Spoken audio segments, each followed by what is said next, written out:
My name is Colin, and I'm the creator of the Ancient Evil Terrain project, the Ancient Evil City Crawler. And today I'm going to show you how I set up Cura to print the base, the frames that hold the cardboard tiles for the Warhammer Quest Cursed City game. So the first thing I do is I bring them in, and I'm using the settings here for an Ender 3 V2, and I'll go through my settings a little bit more at the end. But I'm using the default build size with no build plate adhesion. But these pieces are kind of prone to lifting with FDM printing. The corners, because of the square corner, they tend to want to kind of lift and peel. So there's a couple things that we can do, and this is something I found that works really, really well. Is I put a little adhesion helper, a little tab here on the corner, and that kind of helps stick that corner down onto the build plate. And the corners always come out really nice, and you just cut them off. They're super thin, so you just cut them off with a knife. So I'm going to import. Actually, let's see what I'm going to do here. I'm going to File, Open Files, and I'm going to go to my desktop where I have an adhesion helper that I created. And this is just a small square here, which is 0.5 mil wide, and it's 8 mil wide. 8 mil by 8 mil by 0.5 mil height. So it's like a really thin tab. And I'm just going to hit the T key to be able to translate, and I'm going to put this here in the corner between those two, and that's going to really help those two corners merge down. And I'm going to multiply this thing, say 5 more times. So I can grab this one right here, and I can move it into position over here. And I grab this one here, put it up on the corner, and the idea here is to kind of get it, give a reasonable amount of contact point here, so this doesn't lift up. But this will stop. This will pretty much stop this corner from lifting. It'll stick really nicely to the build plate. I'm gonna put that one there. Just be careful not to lift these in the Z height when you're moving it. Put it over here. Put this other one on the corner. Now, if you feel like you want to make these tabs a little bit bigger, let's say I want to make this one here a little bit longer, I can hit the scale key, and I want to make sure that uniform scaling is unchecked, so I've turned it off. And then I'm just going to scale it out a little bit like so, and that's going to make that one a little bit bigger. And I'm going to do the same thing on this side here.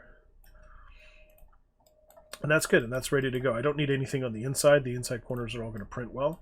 And I'm going to print this flat on the bed, so it's going to come out nice and smooth on a glass bed. Now I could obviously, if I wanted to, let's just see if I wanted to print all 4 of these at the same time. I could do select all models, translate, move this over, like so, right to the edge of the bed. And then just grab this and this. Because I do need to print this twice, so I'm going to multiply selected models by 1. It's going to give me 2 more of these, and then I'm just going to put these, let's put them in kind of the opposite side here like this. I'm going to overlap those with the existing tabs. And I'm going to bring this one over here. I'm just going to translate it into place. And I do need some more corner tabs, so I'm going to grab this guy here, and I'm going to multiply him 3 more times. And it's going to dump them over here. I'll put one on this outside corner, and I'll put one in the middle here. And remember, if I want to make that one a little bit bigger, I can also hit the S key to scale, non-uniform scale turned on, and I can move that across. And then I can take this guy right here, and I can whack him up in the corner there. Great. And so that's on the, if I want to just kind of center that up a bit, I'll just do select all models, and then I'll translate all the models across.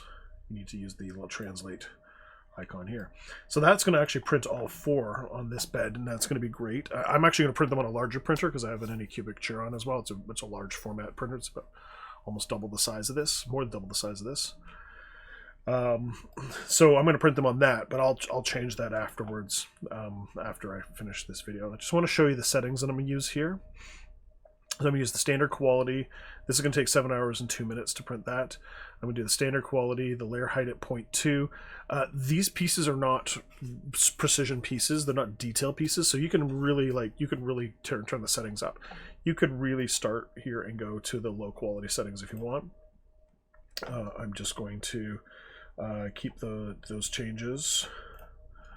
Because I don't need a particularly high infill on these either. The infill density I have at 12 here, which is fine. So let's just go down here. I'm using a 0.4 nozzle. The wall thickness is 0.8. The wall thickness is really what's going to drive up your print time. And you can see already by going to the 0.28, the low quality, I've gone down to 5 minutes and 47 seconds estimated time. I mean, Cura tells time like very badly. It's bad at estimating it. In terms of this, I just use the regular default settings. I'm printing at 200, temperature of 200. You could change this a little bit if you want. You could raise the build plate up if you want. It depends on the sort of all these settings. The temperature settings really depend on the filament that you're using, and they depend on the temperature, the ambient temperature of the room, and airflow and stuff like that. So you'll have to use the settings that you normally would work for your current conditions with that. Everything else is the same. I don't have any special build plate adhesion on, and I don't have adaptive layers turned on. I will use this adaptive layer setting for printing the wall pieces, but that's because those wall pieces need to be in a higher level of detail. And that's it. I'm going to print that. I'm going to save and print that like that. Nothing fancy in the settings. Just these little adhesion helpers here, which will include, and so you can import them, the 8mm adhesion helpers. I find that this works really, really well for printing this type of piece, and these should come out nice and clean. And anyway, these parts are filled with magnets and glued together, and then the walls go on top of them, so they don't need to be perfect. The main thing we want to try to find here is you can get a little bit, these pieces can get a little bit tight, and I'll show you this in the post-processing. Talk about post-processing these pieces. These pieces can get a little tight if your nozzle's a bit low in your first layer and your first layer is a bit squishy. What it'll do is it'll push the filament out a little bit and create a little lip, and it's easy. Just take a knife and you just run it along there so those tiles fit. So I'll show you in another video how to double check the tiles and make sure they fit before you start gluing them and putting all the magnets in. And we'll do another video to talk about that later on. All right, so thanks for checking this out, and hopefully this gets you up and printing your base tile pieces.